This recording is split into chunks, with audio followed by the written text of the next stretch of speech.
En quatrième point, laissez la parole vous purifier et vous laver. Ne cherchez pas toujours des projectiles spirituels que vous pouvez lancer sur quelqu'un d'autre. N'utilisez jamais la chair comme un espace approprié pour régler vos comptes. Reconnaissez tout d'abord les besoins de votre propre cœur. Laissez Dieu vous purifier. Purifiez votre cœur par sa parole et par son Esprit Saint. Laissez la parole vous laver et vous purifier en premier lieu. La prédication consiste à partager avec d'autres ce que Dieu nous a d'abord enseigné en ce qu'il est trait de la purification et de la correction. Il est important de nourrir votre propre âme. Les prédicateurs sont si occupés à trouver la nourriture spirituelle pour les fidèles qu'ils tombent souvent dans le piège consistant à négliger leur propre bien-être spirituel. C'est l'un des plus grands dangers du ministère. Cette pensée est exprimée dans le Cantique des Cantiques. Ils m'ont faite gardienne de vigne. La vigne, à moi, je ne l'ai pas gardée. Parfois, un prédicateur peut être si occupé à chercher le bien-être spirituel de son Église qu'il néglige son propre bien-être spirituel. C'est l'une des causes de la chute des ministères. Un ministre ne peut se permettre de négliger sa propre vie spirituelle. Laissez la parole de Dieu prendre racine dans votre propre cœur et dans votre esprit. Laissez-la grandir dans votre vie et dans votre expérience personnelle. Puis, lorsque vous prêchez, votre prédication sera confirmée par votre propre expérience et votre propre réalité. Ainsi, vous ne serez pas en train de partager des théories, mais des choses que vous avez vous-même expérimentées personnellement et que vous comprenez parfaitement. Vous ne pouvez jamais mener les autres plus loin que vous n'avez été vous-même. La parole doit nous purifier d'abord. Je le sais. Ce point est difficile parce que nous sommes dans cette saison où, le prédicateur, quand il n'a pas d'autre moyen pour atteindre celui qu'il a attaqué, utilisera forcément cette chair pour y travailler. Mais dans cette école, nous ne pointons pas du doigt les prédicateurs qui sont déjà en exergue. Mais nous sommes en train de donner la possibilité à ceux qui veulent se former de ne jamais prendre cette habitude de prendre cette chair comme étant un moment où je tire sur les autres. La première chose que la parole de Dieu fait lorsque vous préparez votre prédication, c'est qu'elle vous touche d'abord. Si vous parlez de foi, il faut que vous trouviez dans votre cœur l'endroit où vous avez été incrédule, afin que la parole que vous êtes sur le point de donner au peuple vous a d'abord touché. Très très important.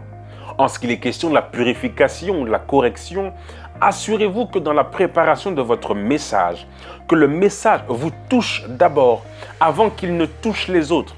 Le prédicateur n'est pas un théoricien, c'est un praticien. Il faut que, à travers votre prédication, les gens puissent comprendre qu'il y a des expériences personnelles qui viennent confirmer ce que vous êtes en train de dire.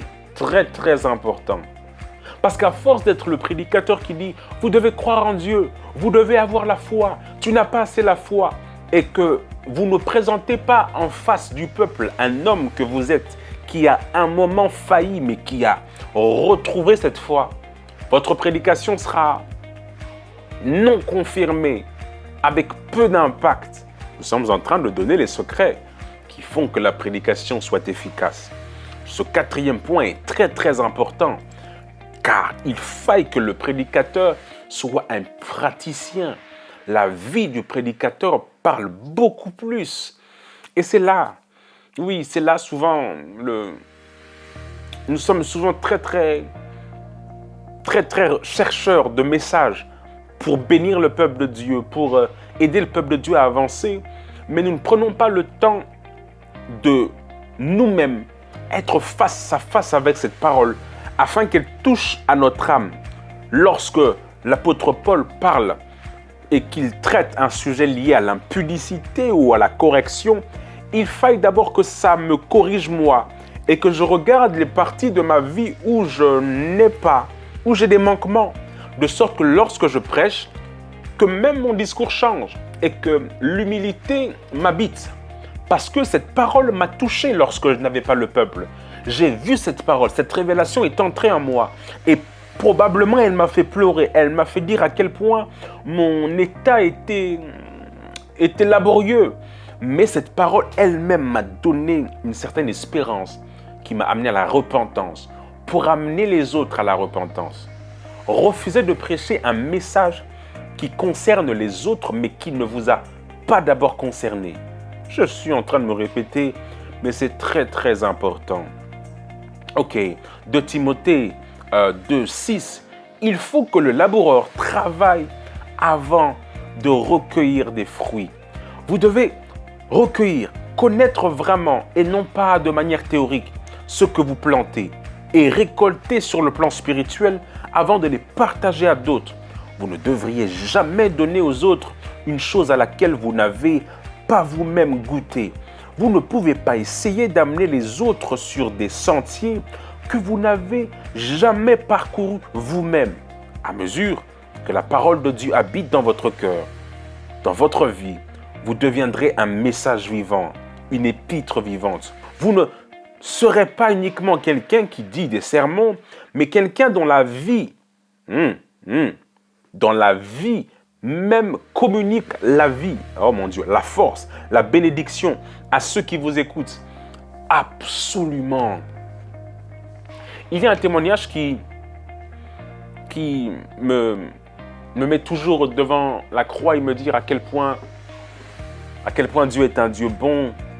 Et finalement, la force et l'efficacité même d'un ministère, c'est le témoignage du prédicateur. Il y a des histoires qui sont reliées à de grands prédicateurs populaires que nous regardons aujourd'hui. Et leur manière de prêcher l'évangile a toujours été confirmée par leur propre témoignage. Je parle notamment de Joyce Meyer, une femme qui a vécu un passé qui donne des frissons, mais qui le raconte, ce qui confirme cette parole de l'évangile. Au-delà de prêcher un sermon, sa vie a relaté ce qu'est l'évangile. Je pense à Sarah Jakes. Je pense à très bien Sarah Jakes qui a été enceinte à 13 ans et qui par le parcours a vécu des situations difficiles d'humiliation vis-à-vis de son père, le bishop T.D. Jakes. Mais tout ce parcours, tout ce témoignage a sculpté la prédicatrice qu'elle est devenue aujourd'hui. Donc vous devez considérer et être le plus transparent vis-à-vis de votre propre témoignage, car c'est ce qui donnera de l'impulsion et de la confirmation vis-à-vis de votre prédication, de vos sermons. Nous n'avons pas vu Jésus en face. Je sais qu'il y a certains témoignages où vous vous posez la question, mais moi je n'ai pas vu les anges, j'ai grandi dans une famille familiale où je ne me suis pas trop écarté de Dieu, je n'ai pas fait trop de bêtises. Certaines personnes étaient dans la pornographie, toutes ces choses. Mais il y a bien quelque chose qui vous concerne, écoutez-moi. Même si vous n'avez pas vu Jésus en personne, il est entré dans votre cœur et vous l'avez accepté.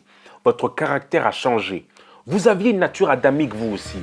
Vous devez être capable du moins d'en parler et de dire à quel point l'Esprit de Jésus a créé une régénération dans votre esprit. C'est ça l'évangile. Être capable de dire aux gens que j'étais aussi Adam, mais que je suis devenu Christ. Donc c'est très très important. Le prédicateur doit s'assurer avant de communiquer la vie qu'il devienne lui-même la vie. Et c'est là le danger de beaucoup de ministères, où quelqu'un n'a pas pris le soin de gérer sa propre vie spirituelle, mais d'assurer des sermons bien ficelés. Quand tu l'entends, il a vraiment... Mais ce message ne l'a pas touché lui personnellement. Il est toujours colérique, il est toujours orgueilleux, il est toujours rancunier. Et ça, c'est un véritable fléau et un piège, clairement un piège. À chaque fois que je presse un message, je dois m'assurer qu'il m'est clairement d'abord adressé. Super! Je sens que vous êtes en train de progresser et que ces informations vous sont bénéfiques. Nous avons défini les 4 aspects ou les 4 secrets d'une bonne prédication. Nous avons dit que 1, le prédicateur... Hey! Bienvenue à l'école de la prédication. Ça y est, votre école est enfin digitalisée pour un accès illimité à tous nos cours. Vous aspirez à la prédication et ce don monte dans votre cœur. vous ne savez pas comment structurer le prédicateur que vous voulez devenir, l'école de la prédication vous donne accès à une panoplie de cours qui vous permettront donc de structurer et de modéliser le prédicateur que Dieu veut que vous soyez. Le monde dans sa sagesse n'a point connu Dieu, mais il a plu à Dieu de sauver le monde par la folie de la prédication. L'apôtre Paul ajoute encore: comment invoqueront-ils celui en qui ils n'ont pas cru?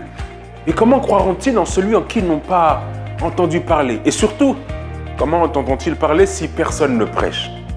La prédication, c'est l'art de communiquer la vérité de Dieu. Dieu communique la révélation et l'homme, lui, s'occupe de la présentation. De l'interprétation du texte jusqu'à sa compréhension, toute cette panoplie de cours vous donnera accès à un apprentissage autonome et didactique. Nos équipes se sont rassemblées pour vous offrir le meilleur en termes de pédagogie, quiz, cours, ainsi que manuel d'apprentissage. Vous êtes vraiment à la bonne école pour progresser. Ici le pasteur Placide. J'ai reçu la mission de faire de toutes les nations des disciples en vue de l'œuvre du ministère. Bienvenue à l'école de la prédication.